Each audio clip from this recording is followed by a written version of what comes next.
When I was 17, I thought I was living the dream. My parents decided to take me on a semester abroad trip to Portugal, promising a few months of adventure, culture, and new beginnings. I was excited.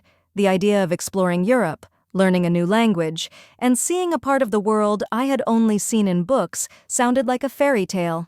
But I never expected the nightmare that would follow.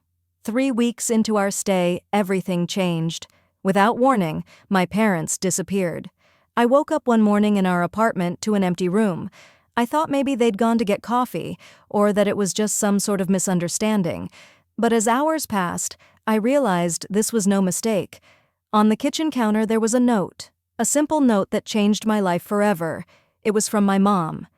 "We've decided to stay. We're building something here. You're old enough to take care of yourself now. You'll be fine." Just like that, they were gone. No explanations, no goodbye, just a cold, lifeless message that crushed me from the inside out. I tried calling, texting, reaching out to every number I could find, but the phone line was disconnected. It felt like I had been cast aside, thrown into a foreign place with no way out.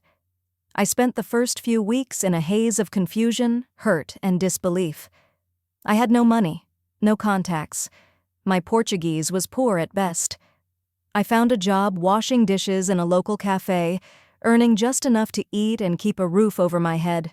I never complained. I never told anyone how bad it was, because deep down I knew that this was a test I had to pass on my own.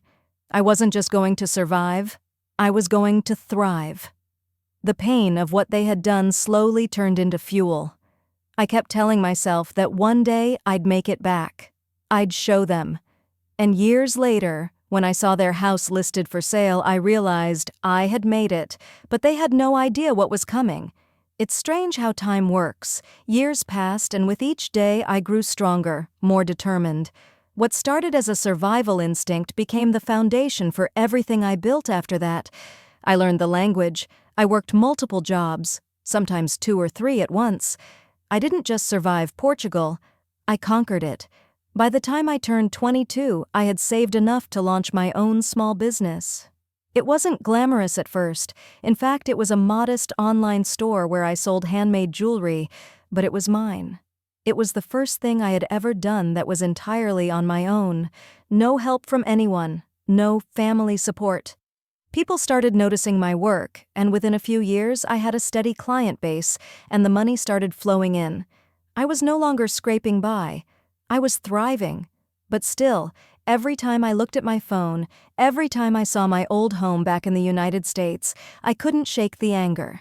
I still had the same address on the back of my mom's letter, a place they'd left behind, a place I'd always associated with the family that had turned their backs on me. Then one day something happened that shifted everything. I was scrolling through real estate listings in Portugal, just casually looking. And there it was, the familiar house. The house where I'd spent my childhood, the one I had grown up in, the house they had left me behind in. It was up for sale. The moment I saw it, I knew I had to have it. I could feel it in my bones. It wasn't just about owning the house, it was about taking back control over my life. I called the agent right away, scheduled a viewing, and quietly made the arrangements. I had saved up more than enough over the years, and despite the pain the house represented, I was ready to close that chapter once and for all. I would own it, and they would have no idea I was the one who bought it. Every step of the process felt surreal. This was the house my parents thought they'd never have to worry about again. This was the house they thought they'd abandoned me in, the house that would always be theirs, a symbol of their betrayal. But now, it would be mine. I showed up at the closing with one simple thought in my mind: they'll never see this coming. The day I closed on the house, I stood there, holding the keys in my hand, staring at the front door. It felt surreal. I had imagined this moment 1,000 times, but nothing could have prepared me for the sense of quiet victory that washed over me. I had done it. I had come from nothing, abandoned by the very people who were supposed to love me, left to build my life in a foreign country where I didn't even speak the language, and now I owned their house. The house that they thought would always be theirs. The house that they thought was a symbol of their success. but for me it was a symbol of something far more powerful: resilience. I spent the next few weeks restoring it, not because I had to, but because I wanted to make it mine. Each room I painted, each floorboard I replaced, I poured all the pain, anger, and years of neglect into it. This house would no longer carry the weight of abandonment. It would carry the weight of my success, my growth, and my journey to freedom. But I didn't stop there. I made a plan. I knew that one day they would find out. They had to. So, I waited. And waited. I kept checking my phone, almost like I was waiting for a sign from the universe. And then, it came. It was a phone call from my mother. I hadn't heard from her in years. I didn't need to. I had built my own family now. But the call came, and I answered. "Leah, it's been a long time," she said, her voice shaky, uncertain. "I know," I replied. I wasn't angry. I wasn't cold. But I wasn't soft either. I had learned how to be strong in the silence. Your father and I, are coming to Portugal next month for a little vacation," she continued. I thought maybe we could meet. We should talk." For the first time, I felt a rush of emotions I hadn't expected. Curiosity, regret, anger, but also a strange sense of calm. "I'm sure you'll be in town for a while," I said. "You can come by if you'd like. It's not far from the city." I could hear the hesitation in her voice. She didn't know if she should ask, but she did anyway. "Where are you living now, Leah?" I let the question hang in the air for a moment. I wanted to enjoy this moment of silence, the moment where she didn't know, the moment when she had no idea that I had already taken everything back. "Funny you should ask," I said. "I'm living in the old family house now. You know, the one you thought I'd never come back to." There was a long pause, then a very faint gasp on the other end. "What? How did you—" she stammered, unable to finish the sentence. I could tell she was struggling to piece everything together. This was the moment she realized. I had taken control of my own narrative. I smiled to myself. "You'll find out when you get here," I said, the calmness in my voice masking the satisfaction that I had waited so long for. "Leah," her voice was barely audible now, unsure, regretful, but also understanding. I don't know what to say." "You don't need to say anything," I replied. "You left, I stayed, and now I'm here, in your home. I guess we both got what we wanted, didn't we?" The line went silent again. I wasn't angry anymore. I wasn't bitter. I was free. The woman who had been left behind had finally built her future, and her future didn't need to include people who had given up on her. When they arrived a week later, I was ready. The house was everything I wanted it to be, beautifully restored, decorated with touches of my own. The echo of what it used to represent, the fear, the loneliness, had all been replaced with something new, something I had built with my own hands. I greeted them at the door, offering a warm smile, one that didn't give away any hint of the storm I had gone through in the past 9 years. They walked in, surprised by how much had changed, by how much I had changed. The once familiar house that had been abandoned and then rebuilt was now a symbol of my strength. It wasn't just a home, it was a fortress.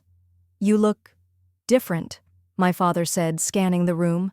I nodded, a quiet acknowledgement that this wasn't the same person they had left behind. I wasn't the scared 17-year-old girl who had been abandoned in a foreign country. I was someone who had risen, someone who had turned the pain they caused me into power. "We didn't know," my mother finally said, her voice soft. "We thought we were doing what was best for you. We didn't think you'd have to struggle like that." "I didn't have a choice," I replied, the words simple but powerful. I wasn't angry anymore. This wasn't about resentment. It was about truth. I did it because I had to. But you're right. You didn't know. You weren't there. They both looked down, the weight of their own actions settling in, and for a moment there was no need for words. It was clear that everything I had been through had left a mark not only on me, but on them too. "You should have told me," my father murmured. "I should have been there." "I needed to figure it out on my own," I said, with a calmness that surprised me. I think we all needed this distance, but don't worry, I added, offering them a tight smile. You didn't ruin me. You gave me the drive I needed to build something better. Their faces were a mixture of regret and relief. They had lost so much, but in that loss, they had gained clarity. It wasn't a perfect reconciliation, but it was enough to finally bring us to this point. They had learned the hard way that you can't just abandon someone and expect them to stay the same. Over the next hour, we sat down in the living room. It was almost like the old days, except now it was a different dynamic. There were no awkward silences, no forced smiles, just conversations that we hadn't had in years. It felt strangely healing, but I knew that I couldn't go back to the past. I was already moving forward, and that felt right. Then, just before they left, I stood up and walked over to the door. "By the way," I said casually, "you might want to take a look at the deed for this house before you leave." They exchanged confused glances. "It's mine now," I added, my smile growing. Their eyes widened as I handed them the envelope with the deed inside. There was no shock, no outrage, just pure silence as they processed what I had just said. "Enjoy the view of it from the outside," I said, giving them one last look. As they left, I stood at the door, letting the weight of the moment settle in. I hadn't done this out of revenge. I hadn't done this to rub it in their faces. I had done this because I deserved it. The house was mine, not because of what they had taken from me, but because of everything I had built on my own. And as the door clicked shut behind them, I felt the last of the old wounds heal. I was free. It's strange how life comes full circle. The house, once the symbol of my abandonment, was now a symbol of my growth. Every corner I walked through, every piece of furniture I placed, told a story of how far I had come, from the girl who was left behind to the woman who had rebuilt her life on her own terms. The phone calls and messages from my parents slowed down after that day. They tried, in their own way, to rebuild some semblance of a relationship with me. But it was different now. I wasn't the same person they had abandoned. I had created my own life, my own identity, without them. And that truth, though painful for all of us, was something I couldn't ignore. I didn't need them anymore, and I didn't need their approval. I had become the person I always needed to be, independent, strong, and fully aware of my worth. Over time, I turned that house into something that didn't just belong to me. It became a reflection of my journey. I started hosting small dinners with friends I'd met along the way, people who saw me for who I truly was, not for what I could give, people who had supported me in ways I never imagined when I was alone. Years later, when I'd come to peace with everything, I found myself thinking of them, my parents, not with anger, but with understanding. They were lost, caught up in their own struggles. I had been lost too, in my own way. We were all just trying to find ourselves in the chaos. But I had found mine. One evening, after several years had passed, I invited them over. No agenda, no hidden motives, just a chance to be family again. We didn't need to revisit the past, but we could move forward. They came, not as my parents trying to fix what they broke, but as people who were finally ready to see me, not as the daughter they abandoned, but as the woman I had become. And when they left that night, I didn't feel the weight of anger or regret. Instead, I felt gratitude. Gratitude for the strength that their betrayal had given me. Gratitude for the life I had built in spite of everything. The house, now fully my own, felt complete. Not because of what it symbolized, but because it represented everything I had achieved. It was a place of healing, a place of new beginnings. And as I stood by the window that night, watching the city lights flicker outside, I realized the story wasn't just about them leaving me behind. It was about me choosing to rise above and building something better than any of us could have imagined. The house was mine now, and with it, I had rebuilt my life. I wasn't defined by the past anymore.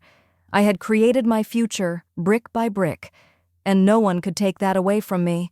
As I stood in my home, the house I had rebuilt from the ashes of my parents' abandonment, I felt a strange sense of peace. It wasn't about revenge anymore.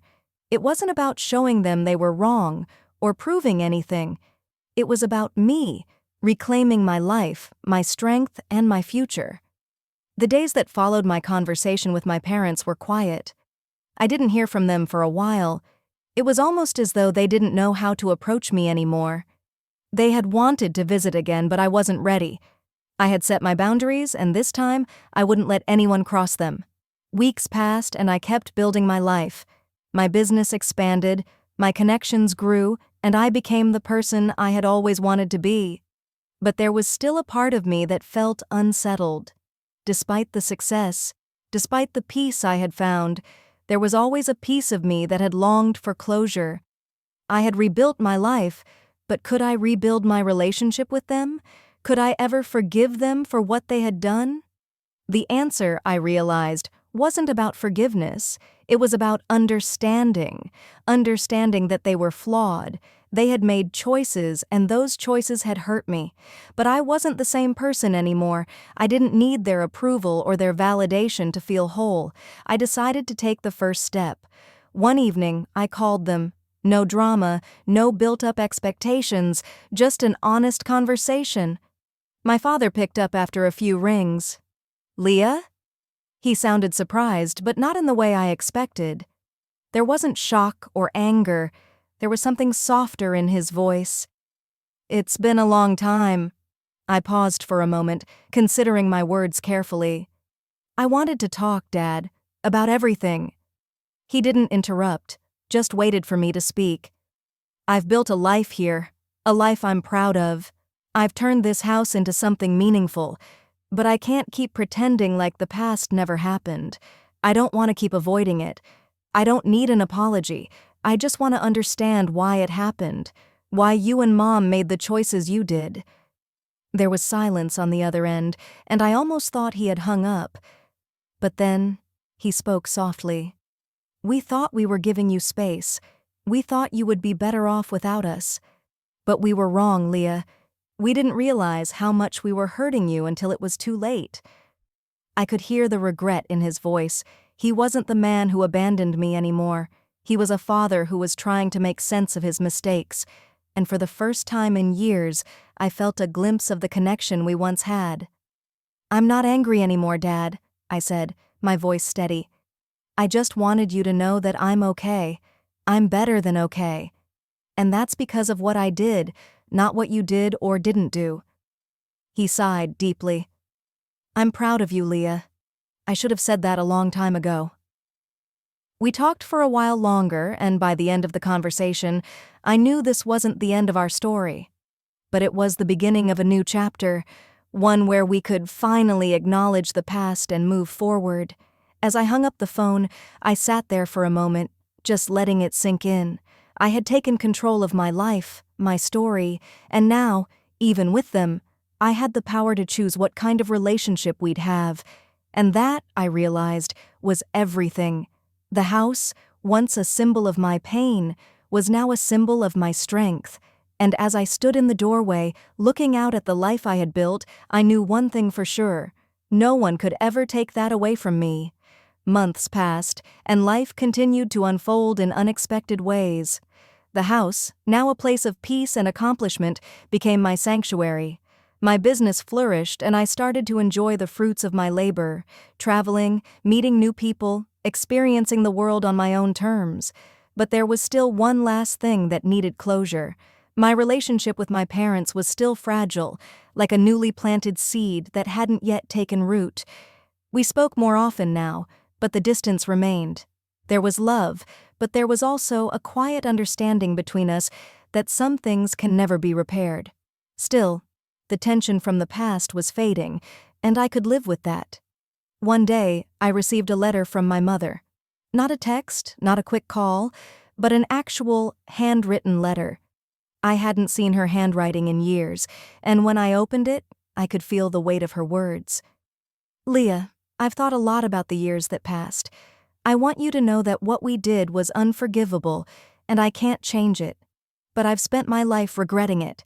And if there's one thing I've learned, it's that family doesn't always have to be perfect to be real.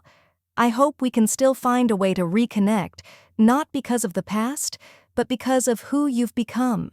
You have every right to be angry, and I understand if you never want to talk to me again, but I hope you'll find a place for me in your life again, in time."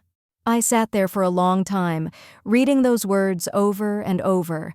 They weren't a magic fix. They didn't erase the years I'd spent alone, the hurt, the abandonment, but they were an acknowledgement, a recognition that I had been seen, that my pain had been real, and that my journey mattered. I didn't rush to reply. I wasn't ready, but I wasn't angry either. I had moved on in a way that gave me peace, and I knew that forgiveness wasn't about forgetting the past, it was about letting go of its grip on me. Weeks later, I invited them over to my house, not out of obligation but because I wanted to. I had learned to love this home for what it represented, not just success, but resilience. It was a part of my story that I could be proud of.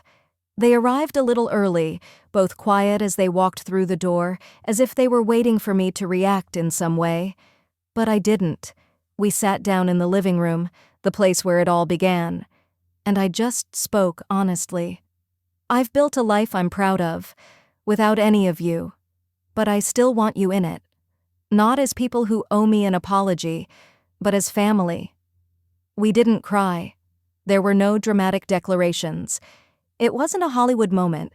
It was simply a moment of acceptance. We were moving forward, imperfectly, but together. As the evening wore on, we shared stories, not about the past, but about the present. We laughed over dinner. For the first time, there was no weight in the room, no old wounds, just people who had finally found their way back to each other in their own time, in their own way. When they left, my father gave me a quiet hug. "I'm proud of you," he said simply. And for the first time in years, I believed him. As I stood in the doorway, watching them leave, I felt that sense of peace wash over me again. Not because I needed their approval or their presence, but because I had built a life, and I had done it on my own. The house, the business, the strength, they were mine. And in the end, that's all I needed to know.